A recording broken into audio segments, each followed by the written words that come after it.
The year is 1988. The room smells of old paper and dust. Dr. Alastair Finch holds a single sheet of paper. He holds it under the fluorescent lights of his office. The office is at the State University's Agriculture Department. Finch is the head of soil science. He has been for 22 years. He has seen every kind of report, from every corner of the state. This one is different. He reads the numbers again. Organic matter content, 12.4%. Cation exchange capacity, 38. Water infiltration rate, 6 inches per hour. The numbers are impossible. Not for a lab-created sample, for a working field. A field that has been farmed for 40 years. He looks at the top of the report. Field designation, Sato Tract, North 40. A name, a location. Finch feels a strange chill. He knows that name. He knows that land. His father owned it. His father was Frank Abernathy Finch, a good man, a landlord who believed in fairness. Frank had a name for that piece of ground. He called it the Heartbreak 40, a patch of pale, unforgiving clay. It broke 3 different tenant families in the 1930s. Frank wouldn't lease it after that. He said it wasn't right. He said it was a trap for hopeful men. Alastair puts the report down on his desk. He picks up the phone. He calls the extension for the soil lab technician. A young man answers. "Yes, Dr. Finch?" Alastair's voice is quiet. "The Sato report. Are you sure about these numbers?" A moment of silence. "Yes, sir. We ran the sample 3 times. We calibrated the equipment twice. The numbers are the numbers. I've never seen anything like it. It's the richest soil in the county, maybe the state." Alastair Finch hangs up the phone. He looks out his window at the university campus.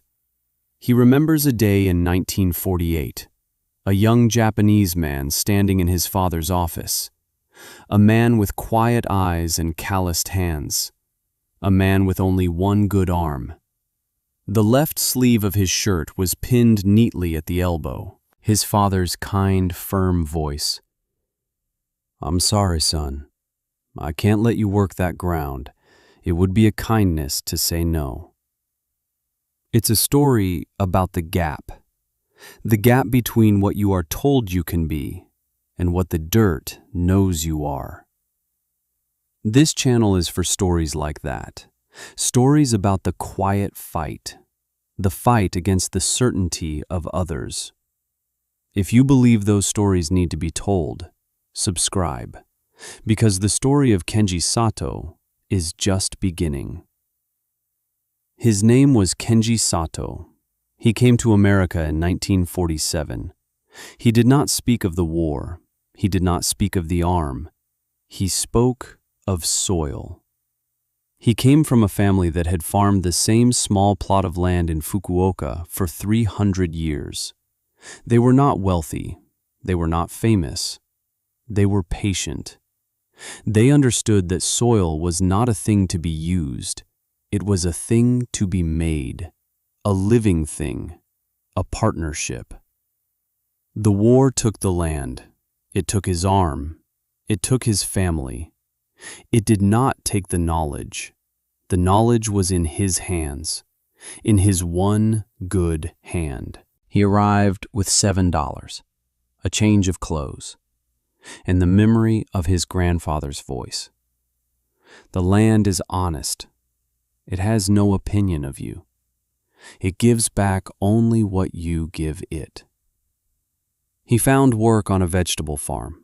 He was paid less than the other men because of the arm. The owner saw a liability, a fraction of a worker. But Kenji did the work of 2 men. He woke before the sun. He went to sleep after the moon. He did not complain. He saved every penny. He ate simply. He repaired his own clothes. He learned English by listening. His words were few, his actions were many. The other workers watched him, some with pity, some with suspicion. He ignored them both. He watched the soil. He saw how the farmer worked it. Heavy tractors, deep plowing, chemical fertilizers from a bag. The soil was pale. It was hard. When the rain came, the water ran off. It carried the soil with it.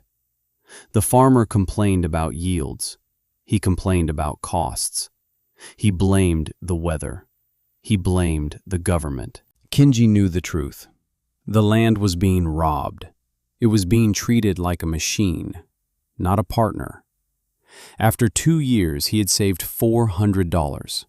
It was an impossible sum, earned in single dimes and quarters. He heard about a piece of land for lease, owned by a man named Frank Abernathy Finch. A good man, people said, a fair man. Kinji put on his only clean shirt. He walked 5 miles into town, to the office of Mr. Finch. The office was on the 2nd floor of the bank building. It had a large oak desk, leather chairs. The windows looked out over the town square. Frank Finch stood up when Kinji entered. He was a tall man with kind eyes. He shook Kinji's hand. His grip was firm. He offered Kinji a seat. He offered him coffee. Kinji declined politely. He sat on the edge of the chair, his back straight, his hat in his lap. Frank sat down. He leaned forward. "I hear you're looking for some ground to work." Kinji nodded. "Yes, sir." Frank smiled. "I admire your ambition. I've heard good things about you. Folks say you're the hardest worker they've ever seen." Kinji said nothing. He waited. Frank opened a large map on his desk. It showed the county. Dozens of parcels shaded in different colors. "Now, what did you have in mind?" Kinji pointed with his one good hand. A small square on the north side of the county. The parcel was not colored. It was blank. Frank Finch stopped smiling. He looked at where Kinji was pointing. He sighed. "Son, you don't want that piece. That's the old North 40. We call it the Heartbreak 40. Kenji's eyes did not leave the map. Frank continued. His voice was gentle. It was the voice of a man trying to prevent a tragedy. "The soil is no good. It's a heavy clay pan, sits about a foot down. The water just sits on top in the spring. In the summer, it bakes hard as a brick. Nothing grows well there. I had 3 families go broke on that land. Good families, hard-working men. It took everything they had." Kinji listened. He heard every word. He understood the kindness in the man's voice. This was not contempt. This was not hatred. It was something softer, and in some ways worse. It was certainty. The certainty of a good man who believes he knows your limits better than you do. Have you ever felt that?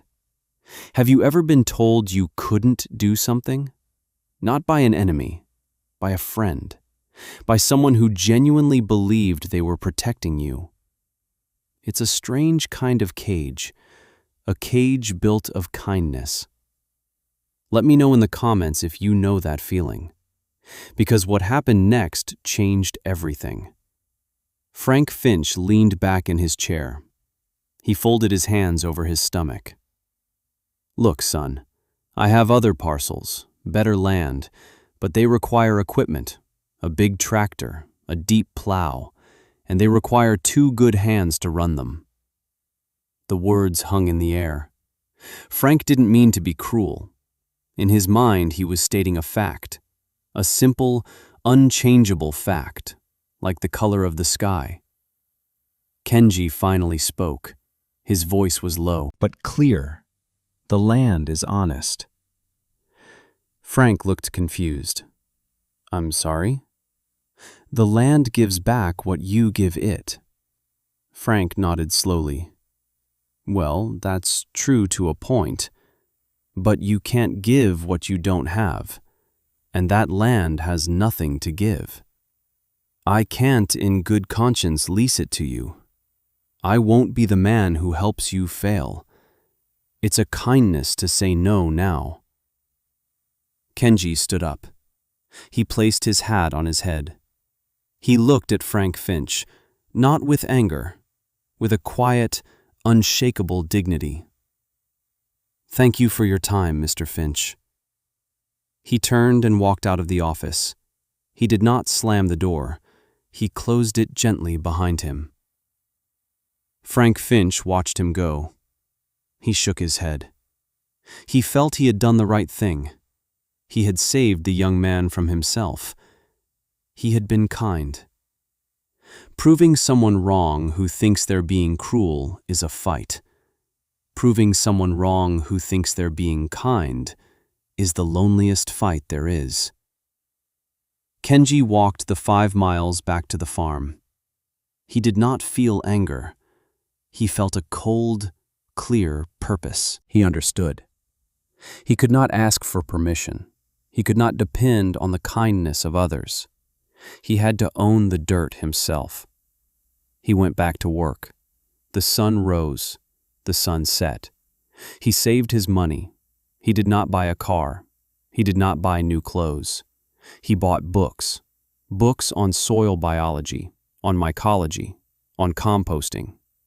He read them at night by the light of a single kerosene lamp. He learned the English words for what his grandfather had taught him in Japanese: humus, mycorrhizal fungi, aggregation. He saw the land not as a surface, but as a world, a universe under his feet. A year passed, then another. He had saved nearly $900. One day, he heard about a property for sale. It was not farmland. It was a 10-acre plot considered wasteland. It was an old gravel pit, abandoned for 30 years. The soil was compacted stone and sand. Nothing grew there but weeds. It was 2 miles down the road from the Heartbreak 40. The owner was asking $1,000. Nobody wanted it. It was useless. Kenji went to the owner, an old man named Peterson. Peterson laughed when Kenji made his offer. $900. Cash. The old man stopped laughing. He looked at the worn bills in Kenji's hand. He looked at Kenji's one good arm. He looked at the determination in his eyes. He shrugged. It's your funeral, son. The deal was done. Kenji Sato owned 10 acres of America. It was the worst 10 acres in the county, and it was the most beautiful thing he had ever seen. He moved into a small shack on the property. It had no electricity, no running water. He did not care. He had the dirt, or what passed for it. He began the work. This was not farming. This was resurrection. He needed organic matter, tons of it. He went to the local sawmill. They had mountains of sawdust they paid to have hauled away. Kenji offered to take it for free. The owner agreed. He went to the cafes in town. They threw away coffee grounds every day. Kenji asked for them. They gave him buckets full. He went to the stables at the county fairgrounds. Horse manure, piled high. He shoveled it for hours with his one good arm. He found an old, broken-down manure spreader at a junkyard. He paid $10 for it. He spent a month taking it apart, cleaning every piece, welding the broken parts. He met a mechanic in town, a man named Gus. Gus watched him work, saw the patient, precise way he handled the tools. Gus offered him the use of his shop at night. He showed him how to braze, how to set a bearing. He never asked for money. He saw the fight in Kenji, and he respected it. Other farmers saw what Kenji was doing. They saw him hauling sawdust and manure. They saw him spreading it on the gravel pit. They shook their heads. They talked at the co-op. That Japanese fellow, the one-armed one, he's crazy. trying to make a farm out of a rock pile. He's wasting his time. Frank Finch heard the talk. He drove by Kenji's place one afternoon. He saw the young man, covered in dirt and sweat, spreading dark compost over the pale ground. Frank felt a pang of something. Not guilt, not yet. Pity. He thought the boy was proving him right, proving that he was destined to fail. Kenji did not notice the car drive by. He was focused on the work. He planted cover crops, clover, vetch, buckwheat, plants that pulled nitrogen from the air, plants whose roots broke up the compacted soil. He did not use a plow. A plow would destroy the fragile life he was trying to build. He used a broad fork, a simple tool he built himself. It aerated the soil without turning it over. The work was slow. It was brutal. His whole body ached. But every day the soil changed. The color began to deepen, from pale gray to light brown. Worms appeared. Insects he had never seen before. He was building the world, the universe under his feet. After 2 years, he was ready. He planted his first cash crop, garlic, a high-value crop that didn't require much space. He planted it by hand, every single clove. He mulched it with straw. He weeded it by hand. He watched it grow. The other farmers watched too. They watched the green shoots push through the straw. They watched the plants grow strong and tall. They had never seen garlic like it. When it was time to harvest, the bulbs were enormous, perfect. He sold the entire crop to a restaurant in the city. He made $2,000 from 1 acre of a gravel pit. He paid his property taxes. He bought more books. He invested the rest back into the soil. More compost, more cover crops. The next year, he planted 2 acres of garlic and 1 acre of specialty potatoes. He made $5,000, cash. Let me tell you about the next 40 years, because this is where the story becomes bigger than one man. It becomes the story of the land itself. 1955, Kenji buys an adjacent 20 acres, considered poor pasture land. Cash. He begins the process of restoration. Sawdust, manure, cover crops. The land is honest. Frank Finch hears the yields on Kenji's garlic. He doesn't believe the numbers. He thinks it's a fluke. 1960. Kenji's first 10 acres are now rich, black loam. He starts a small CSA, community-supported agriculture. People from the city drive out to buy his vegetables. They say they've never tasted anything like them. He buys another 20 acres, cash. The land is honest. 1968. Frank Finch retires. He sells off some of his land. His son, Alistair, is not a farmer. He is a scientist. He sells the Heartbreak 40. The buyer is Kenji Sato. He pays for it in cash. He stands on the land that was denied to him, the pale, hard clay. He does not feel triumph. He feels a sense of duty. He begins the work. 1972. The local farmers are starting to pay attention. Some of them visit Kenji.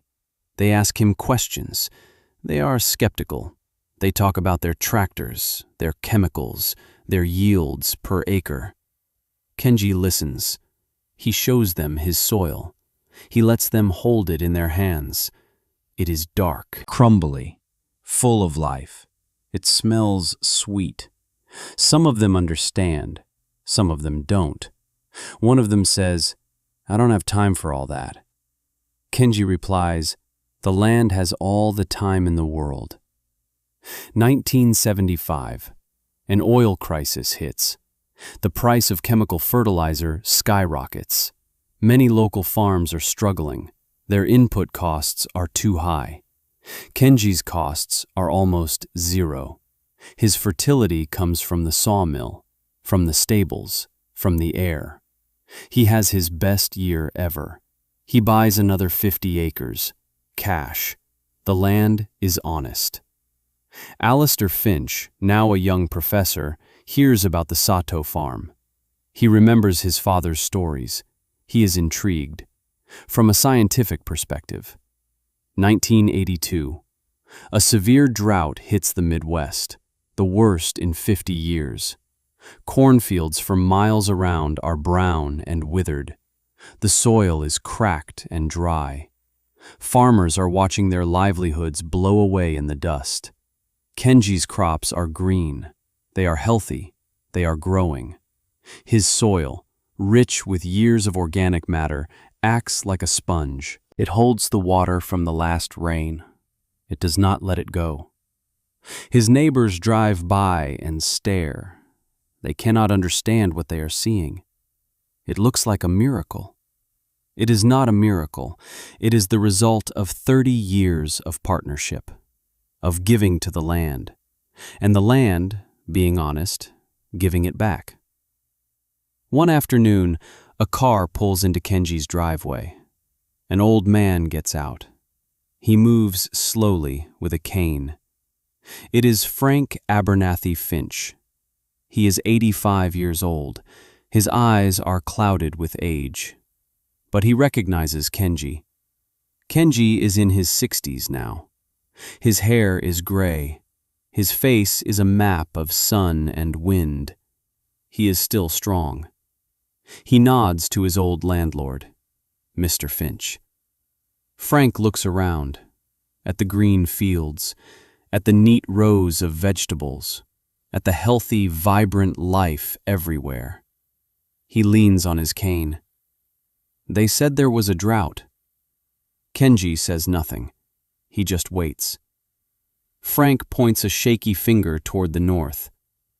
Is that the old 40? Yes. Can I see it? Kenji leads him to the edge of the field that was once called Heartbreak. The soil is the color of dark chocolate. The corn stands 10 feet tall. The ears are heavy on the stalks. Frank Finch stares. For a long time. The silence is broken only by the sound of the wind in the corn. He finally turns to Kenji. His voice is a whisper. How? Kenji bends down. With his one good hand, he scoops up a handful of soil. He holds it out to Frank. The land is honest, Mr. Finch. Frank looks at the rich earth in Kenji's hand. He looks at the man who was once a boy in his office. He looks at the empty sleeve pinned to Kenji's shoulder. He felt something he couldn't quite name. It was the collapse of a lifetime of certainty. The realization that his kindness had been a form of blindness. He didn't say, "I was wrong." He didn't say, "I'm sorry." He said something far more devastating, something that admitted the depth of his mistake. "I thought I was being kind." Kenji looked at the old man, the man who had barred his way, the man who had judged his limits. He saw no malice in his eyes, only a profound, hollow regret. And in that moment, Kenji gave him the final, quiet truth. "I know." That was the hardest part. Frank Finch began to weep, quietly. For the years he had been so sure, for the kindness that was a cage, for the man he had failed to see. Kenji put his hand on the old man's shoulder. He said nothing more. He just stood there. As the wind blew through the impossible corn, on the land that had once been called Heartbreak. But that's not the end of the story, because a legacy is not what you build for yourself. It's what you build for others. The story of Kenji's yields, of his drought-proof farm, began to spread. Agricultural journals wrote articles. University students came to tour the farm. The report that Dr. Alistair Finch read in 1988 was from one of those student visits. Alistair drove out to the farm himself. He walked the fields with Kenji. He did not talk about his father. He talked about soil. He took samples. He ran tests. He was a scientist. He believed in data. The data told him that everything he had been taught about farming was incomplete.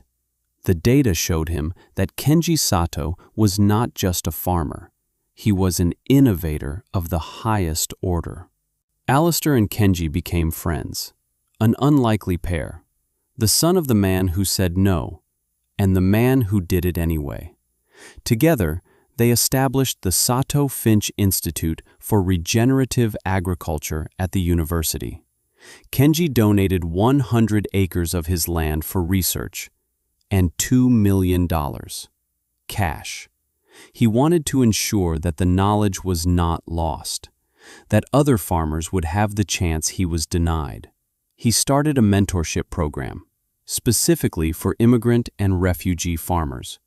He knew they faced the same walls of kind certainty that he had. He would meet with them in his kitchen.